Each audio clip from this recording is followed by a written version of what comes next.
नमस्कार दोस्तों, आज बात करेंगे मिथुन राशि पर जुपिटर के ट्रांजैक्शन का क्या प्रभाव पड़ेगा। मिथुन राशि में सप्तम स्थान और जो आपका दसम स्थान है, मतलब आपका कर्म क्षेत्र और पार्टनरशिप या पत्नी, दोनों भाव का कारक जो होता है वो जुपिटर होता है। जब जुपिटर का प्लेसमेंट गोचर के अंदर 12th हाउस में होगा तो किस प्रकार से ये आपको फल देगा उस बारे में हम डिस्कस करेंगे। पहले हमने मेष और वृषभ राशि के बारे में बात कर चुके हैं और हर रोज़ एक नया वीडियो अपलोड करेंगे और सारी राशियों को हम कवर करेंगे। जुपिटर 12th हाउस में बैठ के 4th हाउस को देख रहा है, 6th हाउस को आपकी कुंडली के देख रहा है और 8th हाउस को देख रहा है। अब जुपिटर को नैसर्गिक रूप से शुभ कारक ग्रह माना जाता है, जीव कारक ग्रह माना जाता है। तो जो 7th हाउस और 10th हाउस के रिजल्ट देने वाला आपके कुंडली में जो ग्रह है जुपिटर, वो जब 12th हाउस में जाएगा तो ये थोड़ा सा दिक्कत क्रिएट करेगा, आपके एक्सपेंडिचर को बढ़ाएगा, आपके लॉसेस को बढ़ा सकता है, आप कुछ चीज़ें छोड़ सकते हैं, नींद की समस्या हो सकती है, ठीक है। फियर एक थोड़ा फैक्टर बढ़ेगा। पर किस कॉन्टेक्स्ट में मैं बात कर रहा हूँ उसको देखिए, समझिएगा, पूरा वीडियो ज़रूर देखिएगा, अन्यथा आपके मन में जो अन्य राशिफल आपको दिख रहे हैं इंटरनेट पे, वो उसी प्रकार से आप परसेप्शन में लेके चलेंगे। तो जब जुपिटर की दृष्टि 4th हाउस पर है, मतलब सुख स्थान पर आपकी जुपिटर की दृष्टि आ रही है, तो आपका एक्सपेंडिचर कहाँ हो रहा है, खर्च कहाँ हो रहा है, सुख साधनों की प्राप्ति में आपका खर्चा बढ़ रहा है।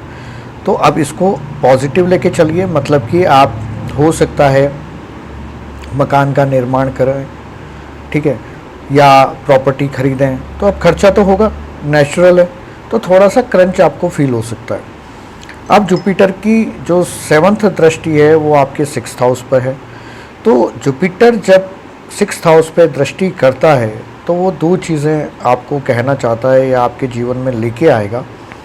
एक तो बहुत पुराना कोई मामला अटका हुआ है, चाहे रोग से संबंधित है, मतलब बहुत समय से आप सोच रहे थे कि इसका ऑपरेशन कराना चाहिए या इसका इलाज कराना चाहिए, या कोई ऋण है उसको चुकाने की आपके प्रयास हैं, ठीक है, कोई शत्रु हैं, मतलब कि आपके कोई कोर्ट केस वगैरह कुछ चल रहे हैं, तो उसमें तो वो एक्शन मोड में आ जाएंगे सारे।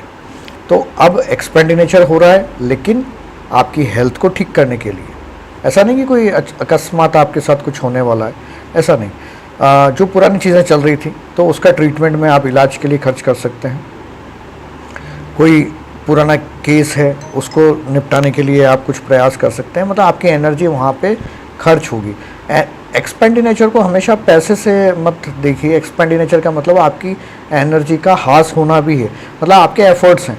तो एफर्ट्स क्या करेंगे, अपने सुख के साधनों को इकट्ठा करने में, अपने रोग ऋण शत्रु से लड़ने में और अपने रिसर्च में या अपने आत्म कल्याण में।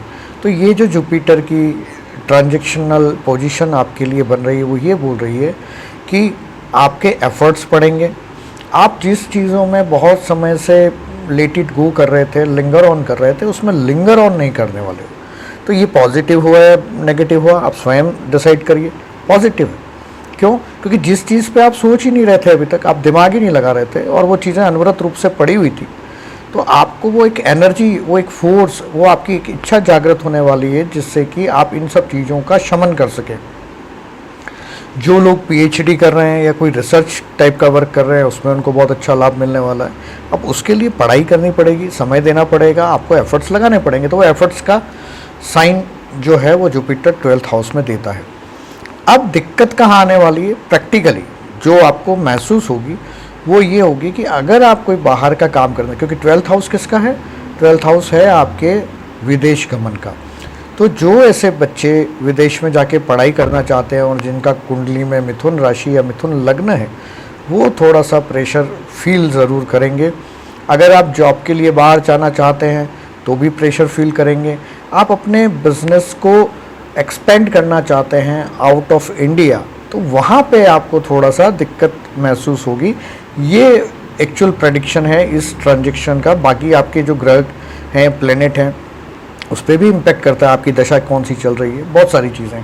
पर ये मैंने क्यों बोला, बहुत सारे ज्योतिष के जिज्ञासु, देखिए एक चीज़ मैं और बताना चाहता हूँ कि जो लोग ज्योतिष के जिज्ञासु हैं और वो अपनी कुंडली को इस प्रकार से एनालिसिस करना चाहते हैं, बहुत बार होता है ना कि आप कुछ चीज़ में अटक रहे हैं, तो आप उस टाइप की क्लासेस भी जिसमें आपकी कुंडली को देख के, आपकी कुंडली को एनालिसिस करके, चूँकि आप समझते हैं ज्योतिष को, तो कुंडली को एनालिसिस करके आपके जो परसेप्शंस हैं और मेरे जो एक्सपीरियंस है इतने समय का कुंडली देखने का, उन दोनों को मिला के कुछ बेहतर आपके लिए करने का प्रयास करेंगे।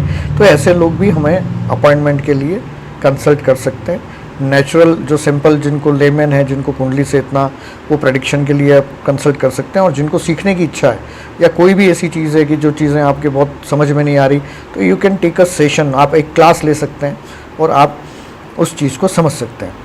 आइए फिर से इस विषय पे चलते हैं। तो 7th हाउस मतलब कि आपके विदेश में बाहर जाने में हो सकता है, अगर आपका पारिवारिक कोई बिजनेस है, अब आप पढ़ाई के लिए जाना चाहते हो लेकिन फैमिली के लोग बोल रहे हैं कि नहीं तुम बिज़नेस ही ज्वाइन कर लो, फालतू पढ़ाई करने क्यों जा रहे हो, ऐसा आपके साथ हो सकता है। या आप जॉब करने के लिए बाहर जाना चाहते हैं, फादर मदर बोल रहे हैं भाई यहीं कर लो जॉब, बाहर जाने की क्या ज़रूरत है। या आपकी पत्नी आपको रोके कि नहीं, आप मतलब वो बाउंडेशन क्रिएट कर रहा है, एक बाधक बन रहे हैं आपके बाहर जाने में, विदेश गमन में। पर ये एक फ़ायदा ये भी है क्योंकि पत्नी या आपके पेरेंट्स जो हैं, क्योंकि 10वां स्थान जो होता है पिता का कारक भी होता है, तो जो पेरेंट्स हैं जिनकी शादी नहीं हुई और जिनकी पत्नियां हैं, वो सब लोग आपके लॉसेस, जो आप गलत काम करने जा रहे हो उसको वो रोकने वाले भी हैं, है ना। तो अब आपको ये समझना चाहिए कि जब तक कि आपको 100% श्योर नहीं लगता आप कोई एक्शन लेने जा रहे हो, और वो ये मिथुन राशि वालों के लिए ये ध्यान रखिएगा, जो एक्शन लेने आप जा रहे हो और उसमें आपको थोड़ा सा भी कन्फ्यूज़न है, तो आप अपने पिता की राय ले लीजिए, अपनी पत्नी की राय ले लें, या अगर कोई बिज़नेस में एक्सपेंशन करना चाह रहे हो तो पार्टनर की राय ले लो। वो राय हो सकता है आपको थोड़ा सा ऐसा फील करे कि जो आप करना चाह रहे थे वो नहीं हो पा रहा, लेकिन वो कहीं ना कहीं आपके इस लॉसेस को बचाने में आपकी मदद करेंगे। तो कुछ वेटेज उनकी जो भी वो आपको कहते हैं उनका, उसको वेटेज आपको ज़रूर देना है।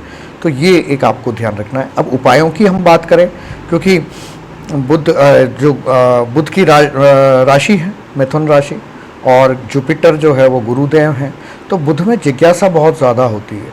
जिसका भी रूलिंग प्लेनेट कुंडली के अनुसार बुध होता है, उसकी जिज्ञासाएं बहुत ज़्यादा होती हैं, उनको बहुत सारी चीज़ें सीखनी है, थोड़ी थोड़ी हर जगह, हर सेक्टर में वो चाहते हैं कि मुझे नॉलेज हो, ताकि मैं इस मटेरियलिस्टिक लाइफ में या दुनिया को मैं बता सकूं कि I know everything, I understand everything kind of that. तो अब जुपिटर जो है वो जब 12th हाउस में जाते हैं तो वो क्या करते हैं, क्योंकि एक तो नैसर्गिक रूप से बादकेश बनते हैं, तो वो आपकी इन चीज़ों पे ब्रेक लगाते हैं।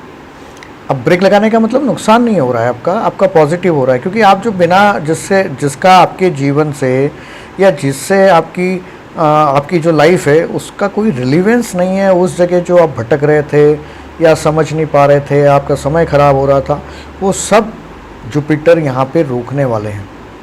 तो ये आपके लिए फ़ायदेमंद है।